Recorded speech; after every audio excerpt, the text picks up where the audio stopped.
భగవద్గీత అధ్యాయం 2 శ్లోకం 41. వ్యవసాయాత్మికా బుద్ధిరేకేహ కురునందన బహుశాఖా హ్యనంతాశ్చ బుద్ధయో వ్యవసాయినాం.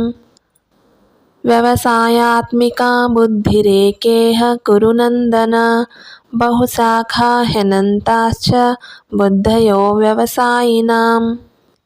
శ్లోకంలో ఒక్కొక్క పదం అర్థం చూద్దాం. వ్యవసాయ ఆత్మిక కృష్ణ భక్తి భావనలో సుస్థిరులు.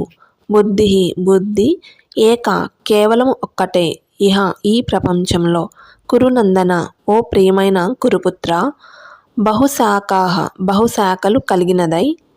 అనంతాః అనంతముగా. బుద్ధయః బుద్ధి. అవ్యవసాయినాం కృష్ణ భక్తి భావనలో లేనివారి. భావం. కృష్ణుడు అర్జునుడితో పలికెను, ఈ మార్గంలో ఉన్నవారు స్థిరమైన ఉద్దేశంతో ఉంటారు. వారిది ఒకటే లక్ష్యం. ఓ కురునందన, స్థిర ప్రయోజనం లేని వారి బుద్ధి బహుశాఖలుగా ఉంటుంది. ఎవరైతే కర్మ మార్గాన్ని అనుసరించి పనిచేస్తారో వారికి ఒక స్థిరమైన ఉద్దేశం ఉంటుంది. వారికి ఒకటే లక్ష్యం ఉంటుంది. ఆ లక్ష్యాన్ని అనుసరించి పనిచేస్తారు కాబట్టి ఫలితాలు మంచిగా వస్తాయి. కానీ ఒక స్థిర ప్రయోజనం లేని వారి బుద్ధి, అంటే ఒక లక్ష్యం లేని వారి బుద్ధి రకరకాలుగా పలు విధాలుగా ఉంటుందంట.